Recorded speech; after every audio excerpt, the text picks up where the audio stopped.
শাহ বহুমুখী উচ্চ বিদ্যালয়ে বার্ষিক ক্রীড়া প্রতিযোগিতা।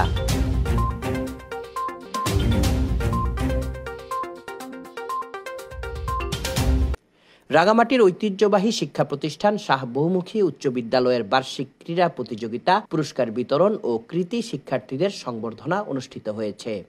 বৃহস্পতিবার সকালে বার্ষিক ক্রীড়া প্রতিযোগিতার উদ্বোধন করেন বিদ্যালয়ের সভাপতি অ্যাডভোকেট মামুনুর রশিদ মামুন।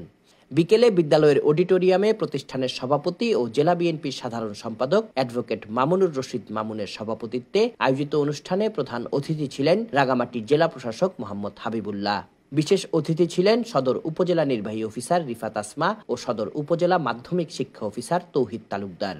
বিদ্যালয়ের সহকারী শিক্ষক প্রাণেশ মজুমদারের সঞ্চালনায় প্রধান শিক্ষক মুজিবুর রহমান, সহকারী প্রধান শিক্ষক জাহিদুল ইসলাম সহ সহকারী শিক্ষক, গণ্যমান্য ব্যক্তিবর্গ ও অভিভাবকরা উপস্থিত ছিলেন। অনুষ্ঠানের শুরুতে প্রতিষ্ঠানের সভাপতি ও অতিথিদের ক্রেস্ট এবং সম্মাননা উপহার তুলে দেন প্রতিষ্ঠানের শিক্ষকরা।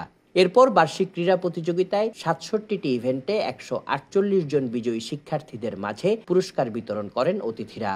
এছাড়াও জিপিএ 5 প্রাপ্ত শিক্ষার্থী এবং প্রতিষ্ঠানের সাবেক কৃতি শিক্ষার্থীদের ক্রেস্ট প্রদান করা হয়।